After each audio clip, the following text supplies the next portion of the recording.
So my name is Daria. I'm currently a postdoc in Barcelona at the Center for Mathematical Research. I actually did also my PhD there on a different issue, this to maths, and also the static mining and Helen bird. And then I did a small postdoc outside, also in Spain, but in a different place, in the subterranean lab. And it's also different type of research that people do there. And now I came back. Now we do it with genetics. And this was the project which I did. Well, we started doing this when I did a research day in Oxford. So we started it and we still keep going with that. And we kind of got stuck in some point, in order to find like this. This is why there's any possibility of discussing what could be done. Well, and actually it's an interesting question to look at. And I don't think that there is any modeling work which has been done. Well, which has been done. I'm referring to the crypt modeling because here what I'm going to be talking about is the crypt, is the cell view of the crypt. I'm going to talk about different cells which are present there as a result of cell growth slots.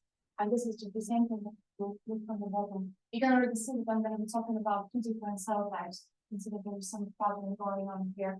And yeah, so let me just perhaps proceed. Then I will explain to you more detail what is the issue, what are the Paneth cells, and then the diagram is going to be clear. So I inspired myself a little bit in the talk we had the other day from Andrea, where she starts with the what, why, how, because I think this is very interesting. So essentially what I'm gonna talk about is about what, about why, and then the how is the, well, yeah, it's the open thing. I'm going to show you what we kind of were, well, until which point we arrived, and then there is going to be a hope that we can have some discussion. So let's do the last. Okay. So I'm gonna talk about those guys here, and I'm gonna talk about crypts. I have a picture later, an experimental image to show how actually the crypts looks like. But in brief, those are just small protrusions which we have on the surface of the intestines. And those are the ones, it's like in the crypt niche, usually what we have stem cells, those are the red here. Stem cells, they actually proliferate and then regenerate the whole intestinal tissue. Because we know that the intestine is subject to a lot of damage.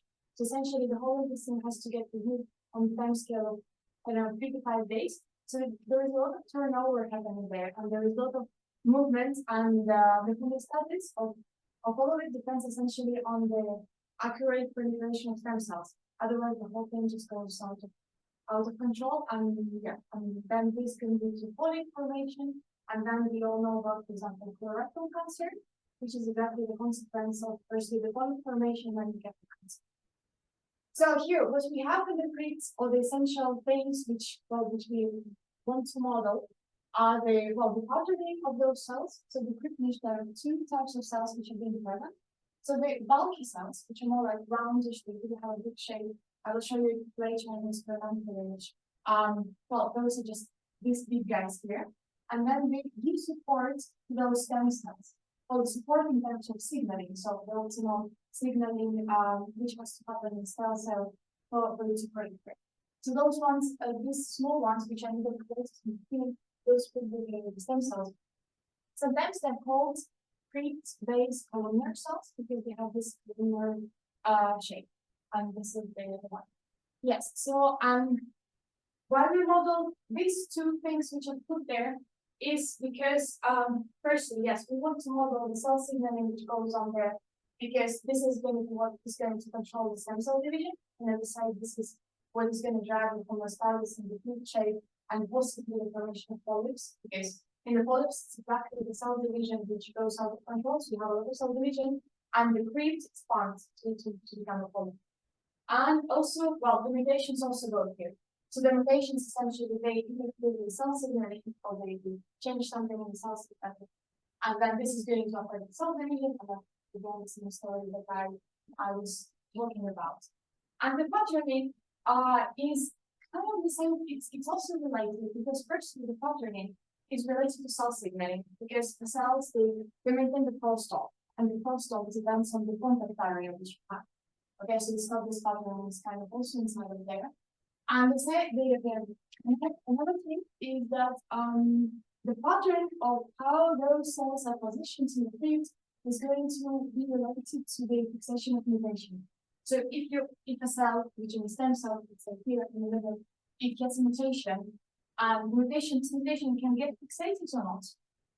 Well, if it's not fixated, it means that this cell is just going to get pushed out because of the pressure from cell division, and it's just going to be eliminated from the cell.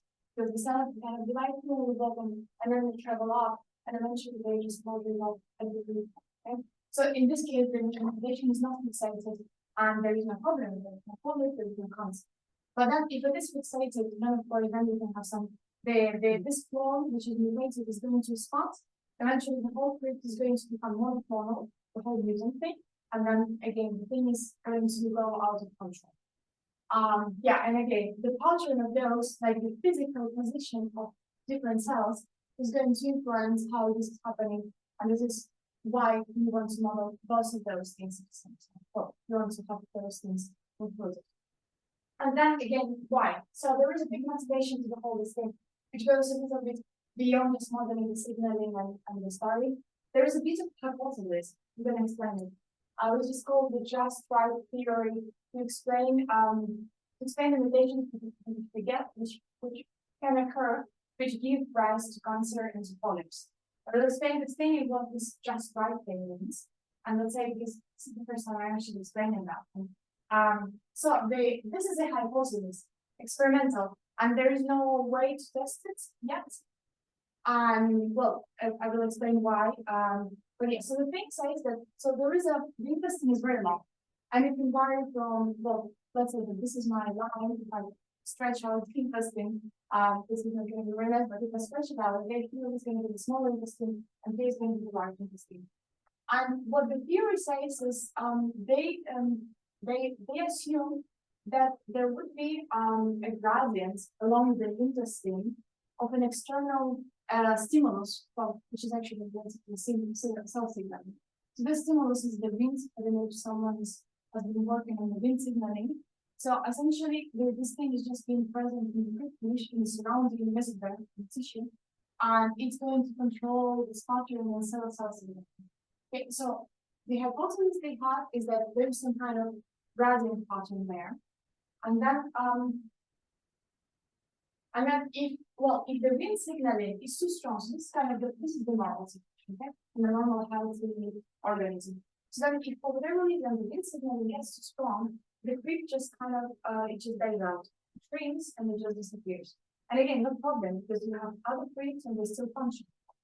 And then what the just right means is that there is a threshold here, which is suboptimal. Okay, so it's like literally they call it just right, optimal threshold for the polyp production. So if you have some level of wind which is non-uniform, which has some distribution on top, and then what you do by when a mutation occurs, what happens is that the signaling gets perturbed. So now I'm going to draw a line of the perturbation on top of that thing, so it's going to be something like this. And then I integrate what I do, the perturbation to the signal. What we will have is that the polyp flow, where the polyps can ferment, is where this thing is between the lines. Okay, because this is my threshold, and above this line, people dies and there is nothing there. So in this case, this is where kind of the mutation can fixate and the polyps can ferment. Okay, and this is kind of the moderate perturbation. And if I increase the perturbation, so increase it like this. In this case, this is exactly where this would be the places, in this case, where the polyps can form, where they can fixate. And in Daria, excuse me, what is this gradient? What makes it? Is it the tissue itself that gives the gradient? Two places, okay? Most of this thing comes just from the tissue which is surrounding them. It comes from different cells. Okay? So, and then also, in addition to that, those green cells find itself, those included. But we didn't know exactly the relative levels, how much comes from the tissue and how much comes from the plant cells. We know that they split it, but yeah, so the idea, well, I think the common view on this is that most of it comes from the surrounding tissue. So we just assume that there is some wind in the surrounding environment, okay?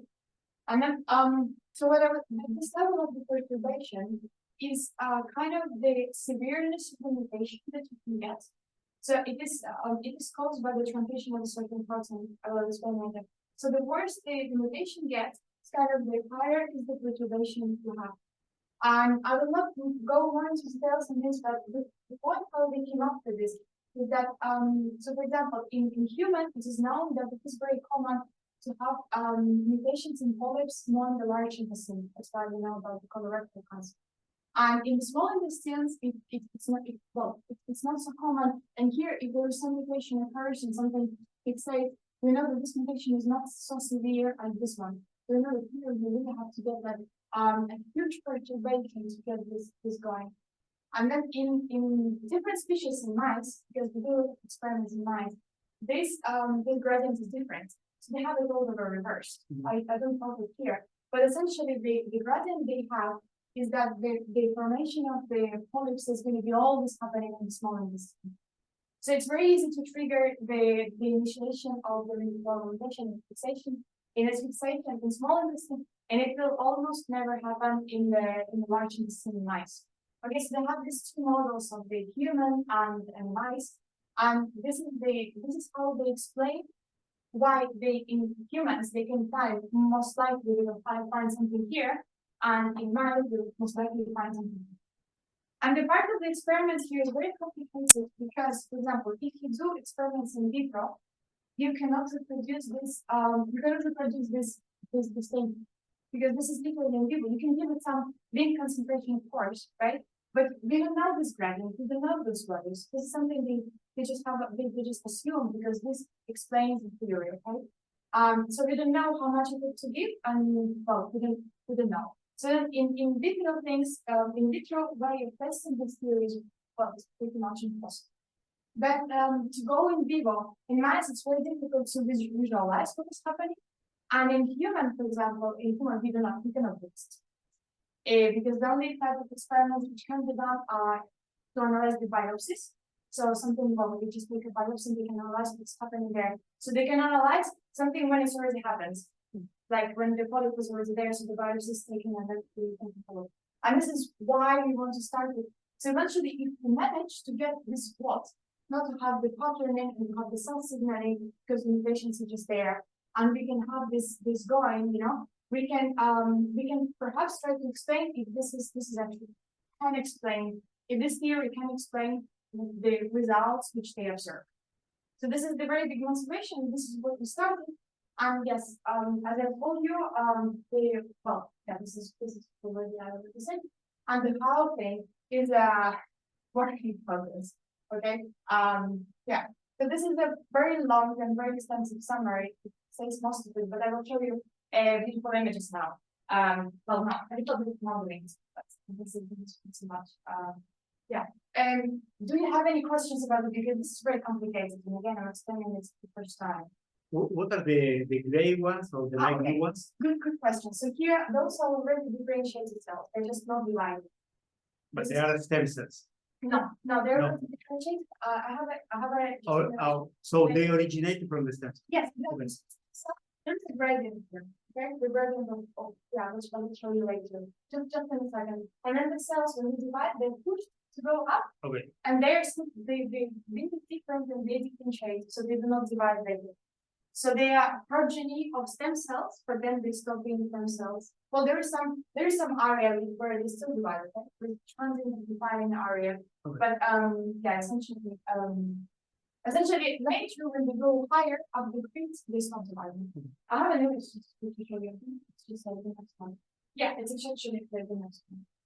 So this is just to show you how it looks like. So if you just take a look at the surface of the intestinal tissue, you're gonna see something that it looks like this I like this one. So those are these invaginations which are crypts, no? So those are first we have the larger opening and then this small protrusion. You see the lower part of it, which is very protected. We want to have it like this because so here in the bottom there are stem cells which control everything. And then we don't want anything from the aggressive environment to get there. That's why they're so narrow. And also there are some cells which secrete a mucus and then there is a box of things going up. So this is to always like to prevent the stem cell niche. The stem cells, they stay without mutations, the way they are. This is pretty much how it looks. And yes, this is what we were just asking me. So there is a stem cell zone, okay, where things proliferate. Then there is a transit amplifying zone. Things still proliferate there, but they're already like closer to get out. And then there is a mature cell. They don't proliferate, and then they just like push upwards, and eventually they are the slaughtered, which is like the pupil there, which is go outside into the into the intestine, and they're removed from the intestines.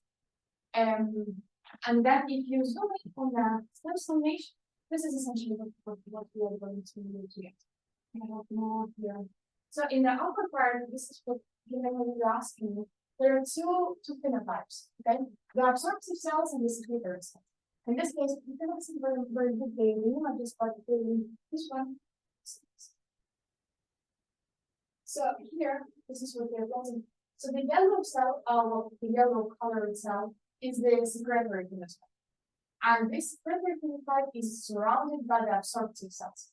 So if you look at the cell signaling which goes on there, I forgot to tell you that here we have a lymph gradient in the surrounding tissue. So it just comes from the outside.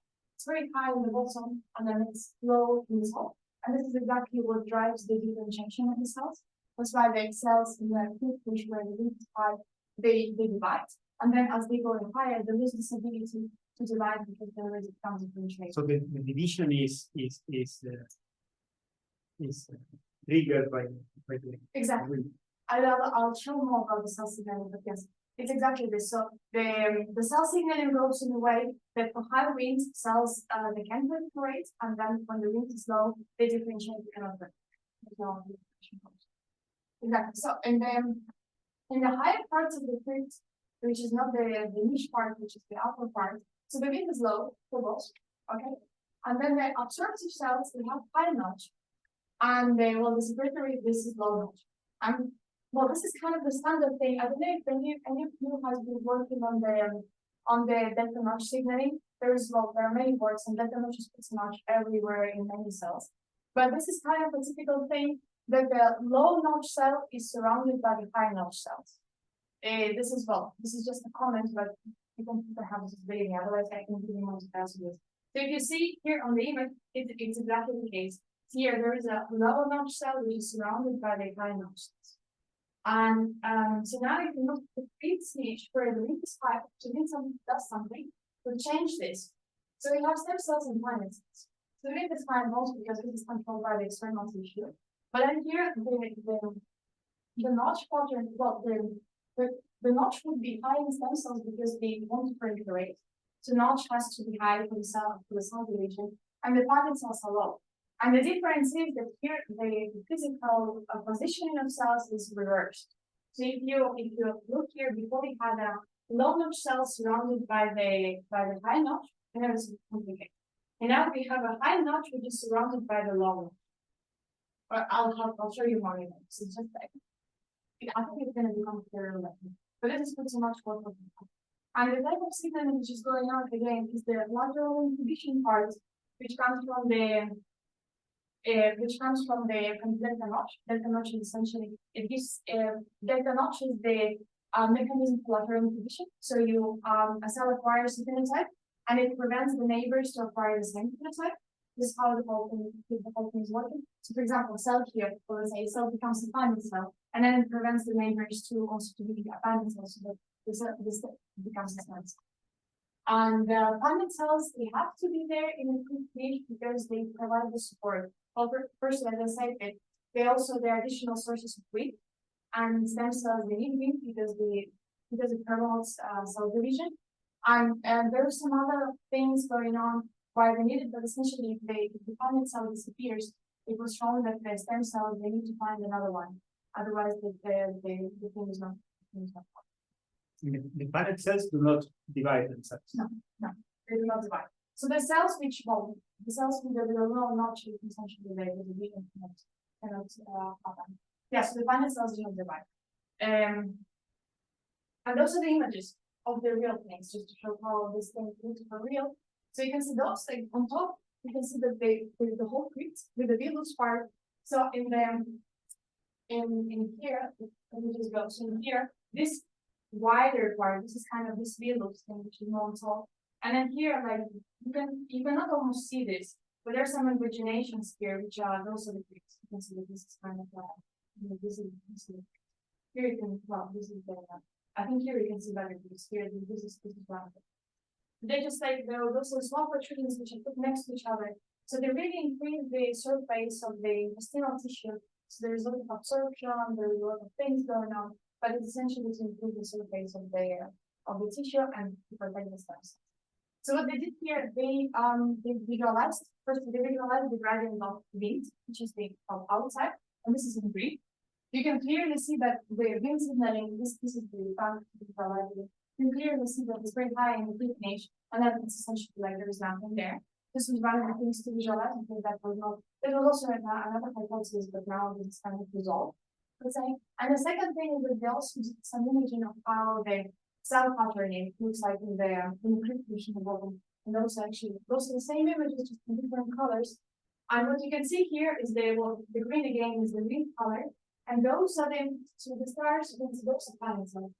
They're very bulky, they're very roundish and big, and whatever in between of those are the stem cells.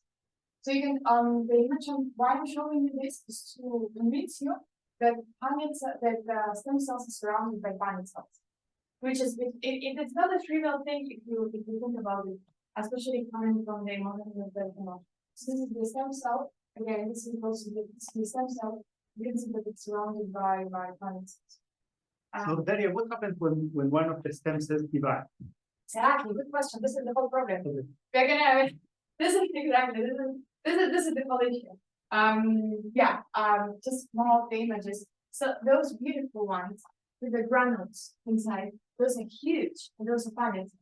And whatever this like triangular thing which is squeezed inside, these are the stem cells which are divided. So I don't know. It's very interesting. It's very curious to see because in my brain, I would imagine the cell which wants to divide to kind of be bigger, it's occupied space. And in this case, it's very, very reverse. So in those images, the planet cells again, they are red. Look how huge they are. Just kind of making this point of big and huge because it's kind of complicated. And then the stem cells, they are interrelated in between, and they're very. The shape is very columnar. In this case, this is just the same view, but from the bottom. The black ones would be the planet cells, and again, stem cells, they would be surrounded by the planet cell. So they in one of those papers, actually, I looked at the reference, but I can give you the reference someone asked me. They also quantified this thing of the contact area. So the planet cells, in this case, this is the black thing, we just quantified how much. The percentage of the area in contact with another planet cell or with a stem cell. You can see that planet cell, most likely, they would be in contact with stem cells. They will surround them, okay? They're not going to be in contact with each other, not so often. And stem cells, this is the marker for stem cells, they will be most likely they're going to be surrounded by planet cells. This is very beautiful to show. So this is again to convince you again, but I think from the image, it's pretty clear that this guy is surrounded by this.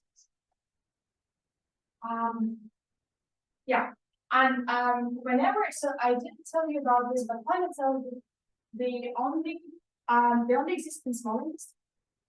And for the longest time, people were thinking that in the large intestine, so in colon, in the large intestine, there are no planet cells. And this is the truth. There's the new thing. This is pretty new and there's not so much research on this, but there are cells which kind of planet-like in the large intestine. Those are called deep secretory cells. So this is the image of those deep secretory cells. You can see that they look very much alike, and their position is they surround stem cells, and they surround it again. So the only difference from the planet cell, well, this is from the paper, is that they're kind of equivalent to planet cells. They have the same signaling, so the notch is low, so it's the same signaling as in planet cells. It's just for modern inverters. And the only difference is that they do not express the wind. So in this case, in colon, the only thing which comes from the external tissue, and no additional thing comes from those cells. And nothing else, but they do the same work as the planet cells do, and the smaller still they provide tissue support. So no matter where we are, I mean, we just quantify how many we have. And this would be the smaller distance, this would be the large one. So it's just that they can count those in their presence. And this was something that all the crypt modeling that has been done, for colon especially, no one took it into account. Like there is not a single word about this. There's nothing. So this is again just for the modeling observation, but from mathematics. So the conclusion from this is that this pattern of intercalated Paneth to Paneth-like cell and stem cells, this is all along the intestine. So your cells will be just like they would express me or they wouldn't express me, but Paneth cells would be there. They would always be bulky, would be big, and would be just prevent things from happening. And so one part where we actually did succeed is to model this thing, to model the change of the pattern from bottom to top. And this is just to explain you the signaling. So the typical delta notch signaling which happens is that you get for this you need two interacting cells. So here I'm not depicting a second cell, but this trans delta means that these delta ligands they come from another cell which is a neighbor. Okay. So the delta ligands can bind to notch receptor, then this is going to trigger some notch signaling. And then in general, this is going to inhibit the delta production in the cell itself. That's how you do the lateral inhibition. So the delta from another cell, it inhibits the production of the delta in the target cell. This is the typical thing, and this is how most of the patterns usually happen in the delta notch signaling. And then what we had to add is to add the notch signaling. And in this case, this is what is happening. This is the normal circumstances without wind available. So what we have is that there is beta-catenin somewhere available in the space outside of the nucleus. And in normal situation, there is a complex of proteins which is called destruction complex. This destruction complex can bind to beta-catenin and it just like degrades, okay? So then the beta-catenin is the amount of beta-catenin is kind of preserved to the normal levels, because otherwise, if this is not happening and the levels of beta-catenin rise, what happens is that it deregulates notch signaling, and notch signaling is the one which drives the proliferation. Okay, so then the proliferation goes out of control, and then all of the things that I told you about kind of can happen potentially because the growth is uncontrolled. In the weak situation, how we get actually the proliferation happening in the thing. So the weak it interacts with the destruction complex, and it kind of inhibits its function, and then the beta-catenin rises, and this is enough to get the notch signaling going, so the stem cells can proliferate. Yeah, and this is pretty much this. Just that there is modeling, many more modeling details in terms of that. And just to mention briefly, like where the mutation comes in, it comes in here. So the destruction complex, one of those proteins which forms it, well, is the APC protein. Actually, I don't remember how the activation goes, but we can do that. So just one of those proteins which are there, this APC guy, and then a mutation truncates it. And then when the tail gets truncated, it will bind the beta-catenin. So essentially what happens is that this thing, being already very low, it gets kind of lowered. And then the beta-catenin goes kind of even higher. And this is the perturbation that I was talking about in the incident. So the beta-catenin goes really high, and then the proliferation just is out of control, so it's proliferate, polyps can form, and the consequences of this thing. So this is something that we did model, and it's kind of the result in itself, but yeah, we didn't go much further than this. So again, to model this, to present this, so the width is given as the external thing with thickness. It's about balances for a moment.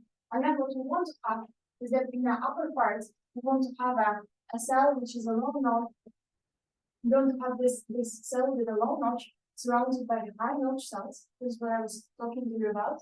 And in the bottom, we want to have it reversed, because the stem cells, they have high notch, and they're surrounded by Paneth cells, which have the low notch cells. This is all very confusing, but if you just look at the picture, you can clearly see that the pattern in the bottom is reversed. And the pattern on top, this is the classical pattern you actually get for this type of local condition models, which is in the literature and some has been models, but this one I haven't seen. And here we had to get most of them just depending on the wind concentration. And we did this. I'm going to show you a simulation on a static lattice. Okay, no one is moving, no one is proliferating, nothing. So you just have to imagine the crypt. You kind of open it like this, and then you spread it as a cylinder. And then this is the bottom. This is the inverse pattern. This is kind of this transit of the time zone where things can still proliferate, but there's something going on. And the upper part is differentiated.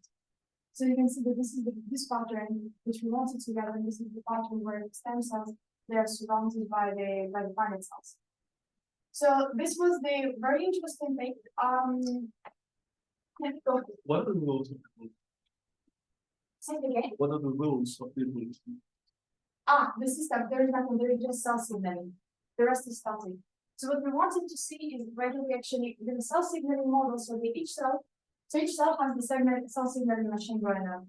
And the cells can communicate by the ligands, which called receptor ligands, which can transbind, no? In this case, this is delta and notch. So the notch on one cell can bind to the delta on another cell. And then you just have the whole thing going on. This is one of the classical examples of the pattern formation, all of the different phenotypes or cell types, if you want to see. And yeah, here the rest is just like there is nothing else. There is no proliferation. There is nothing else. We want you to see if the pattern is there. And the width is given. Yeah, the width is this. Yeah, it's high here. It's the flow here stuff. That is given. It's given. It's not produced by the cell. No, Soprano. We just want to see if we can. We wanted to see if we can get this. Because before, whatever model was there, the only thing was here, so everything here was uniform on the stem cells. Well, this was there because their models of crypt, which kind of this type of looking individual base. But the only thing is that in the crypt niche, so in the high winds, we would only have stem cells. And with so many images I'm showing you, and I guess that was too much, you consider there not with stem cells alone. There is another second type of the cell which has a different genetic signature, and it also performs its function. So this was something that wasn't there. So this was nice. Why did you make it hexagonal instead of the Latin? Yeah, very good question. I don't think so. You can get the pattern with the square lattice or with the type of lattice. I think, well, I did this, like, honestly, this is not published anywhere, that's why it's like, I had this because I had this type of a kind of simulations going on before, so I just have to change the cell signal. But again, there's no particular reason. It's just that in a hexagon, what you can highlight, you're going to see it better, because in a square, I don't know how to deal with the cells which are in a 90 degrees, right? Yeah.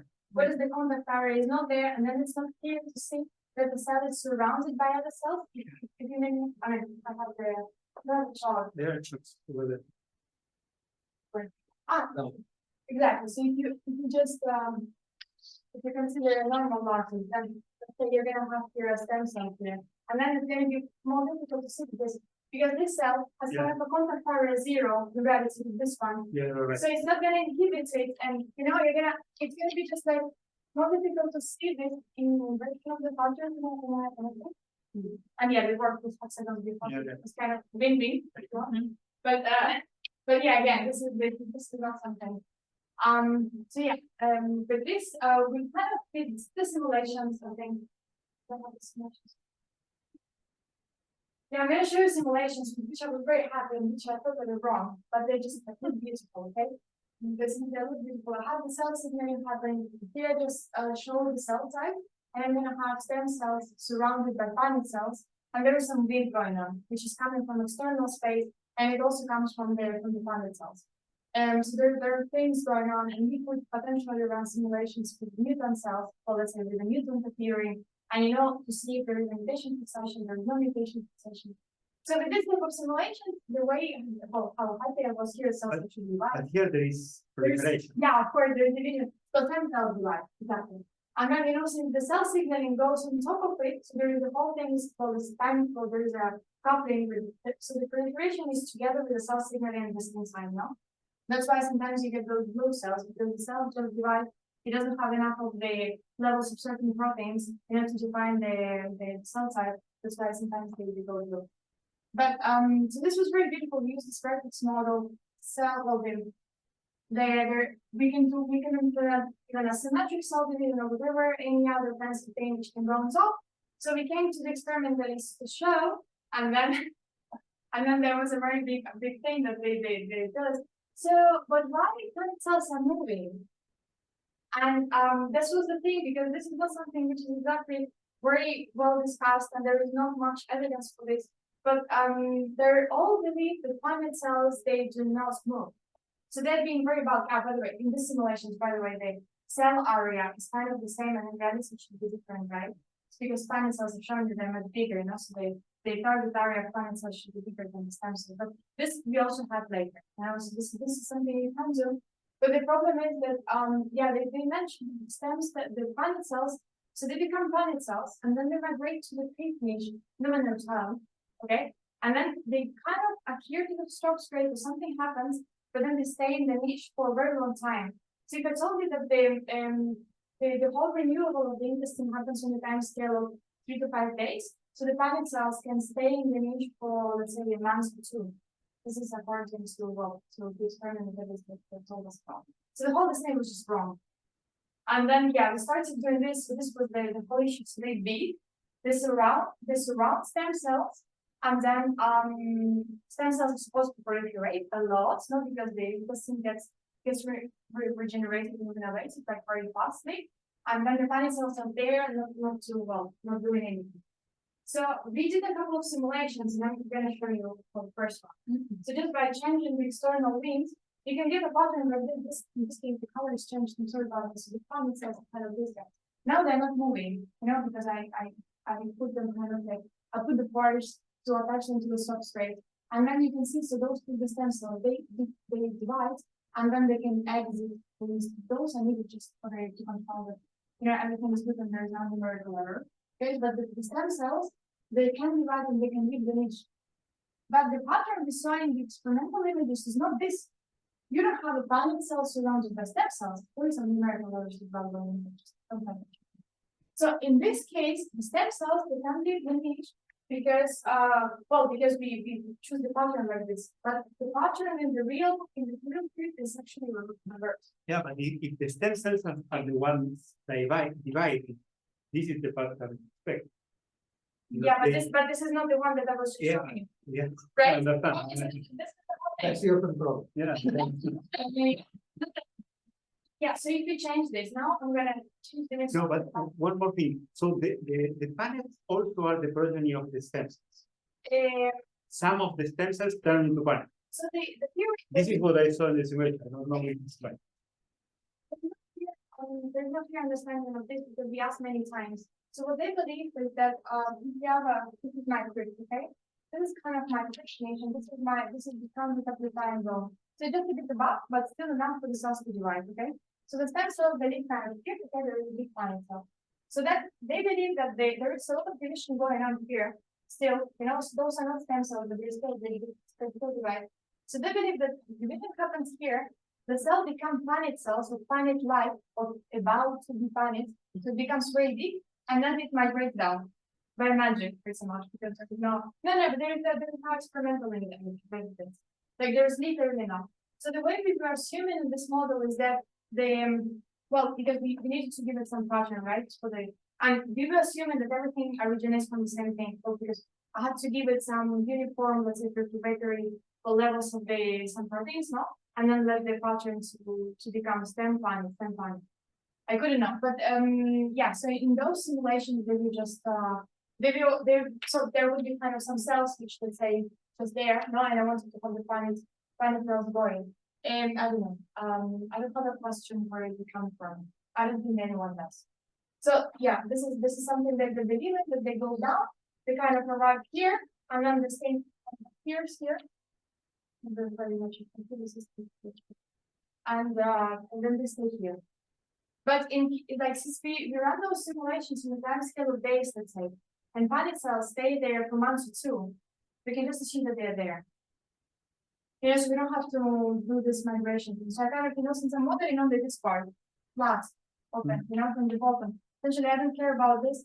And so usually I run the cell signaling until there's some phenotypes appear, and only afterwards it's self-proliferation. So you can just assume that the pattern is there and then something happens. So yeah, in case we put the patterning, how we saw in the experimental images. So in this case, you can see that the stem cell is surrounded by panel, and the whole thing is just about that. I mean, you cannot leave. Because of people, of course, there's something which is happening.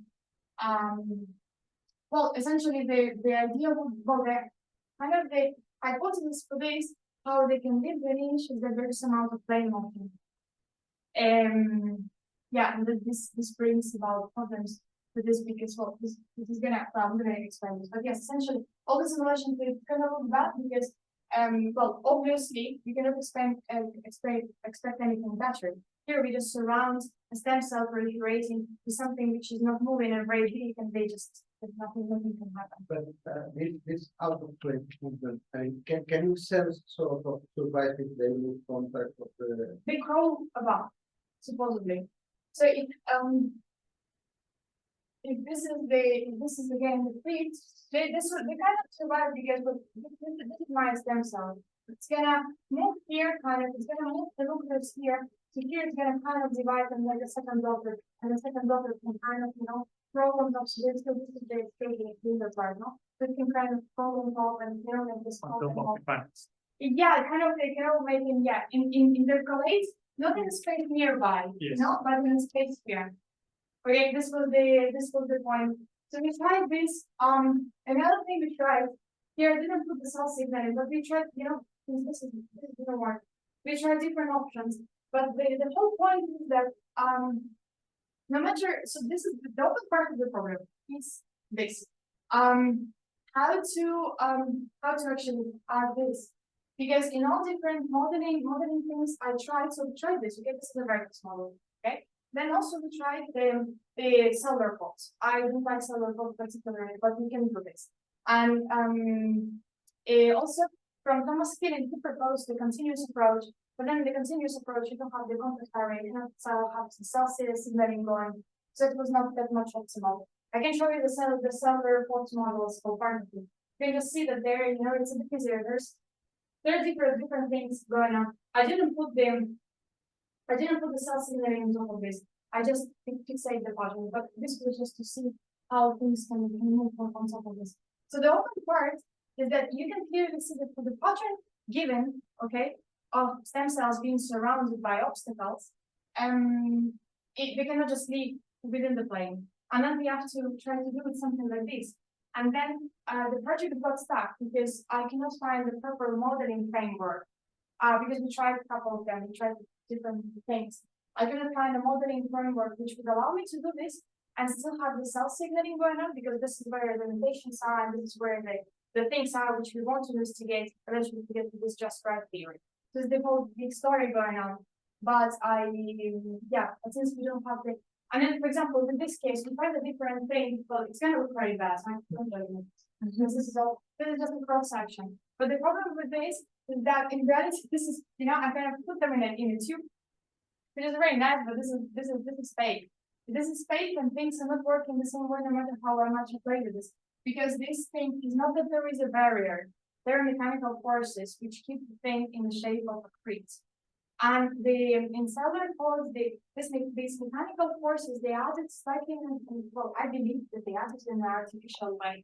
So that it's not so trivial how to do this. So of course I can try to do the simulations like this, but in any case, even if I give it a curved surface, let's say of a real crypt, a bit like like this, that it's a bit nicer, not just a fixed flat plane.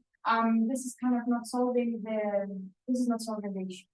And this is pretty much what I wanted to talk about.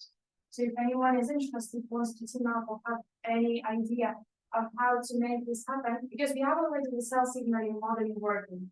So potentially the only step which is needed is to have these things somehow, together with proliferation, so the pattern is mindset, and then we can investigate things. Yeah. Thank you very much for listening. A very frustrating talk. Thank you, Daria. Thank you. I don't have experience with this kind of model, but I have the impression that you need a third dimension. Otherwise, the stem cells progeny cannot move away from it. I also, well, unless you are cheating in some way, but yes. But then how do you add the third dimension? With 2 layers of your honeycombs.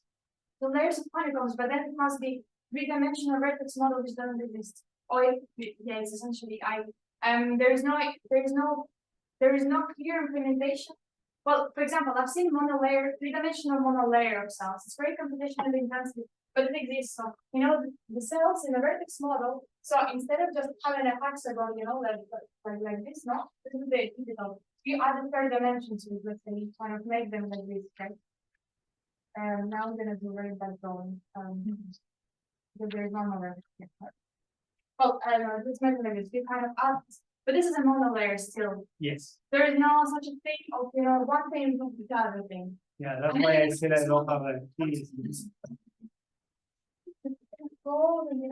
No, besides in the images, you don't see it too late.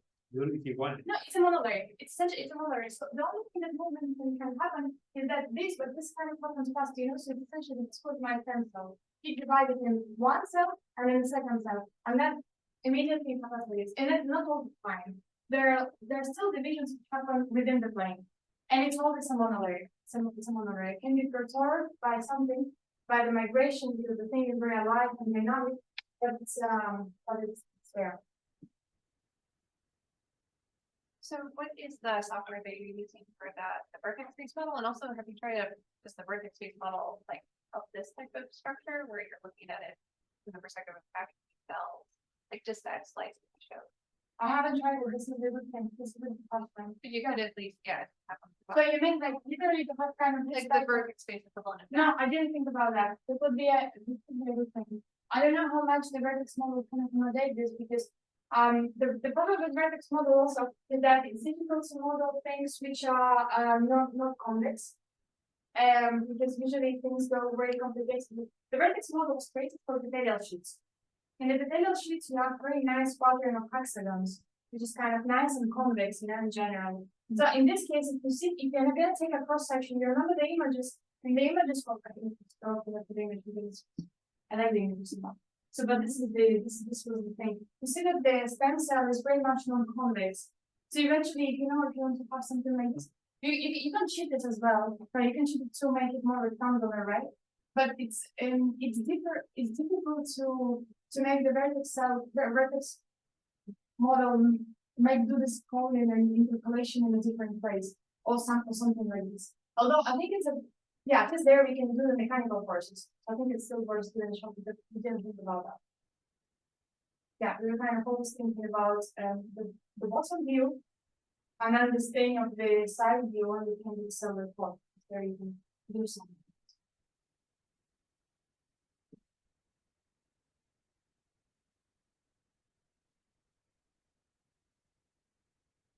When the stem cells divide, are both structures same size? Could you have a small and a large one? Because small one could scurry through. They kind of look the same size. At least this is what I would have seen on the. I don't have the images here. I think so. There could be a symmetric cell division happening around here, but in a symmetric in a different sense. In a symmetric in the sense that one cell stays being stem cell and another one exits to become the content of the parent cell. This is also considered a symmetric cell division, but not a symmetric in a sense of cell area.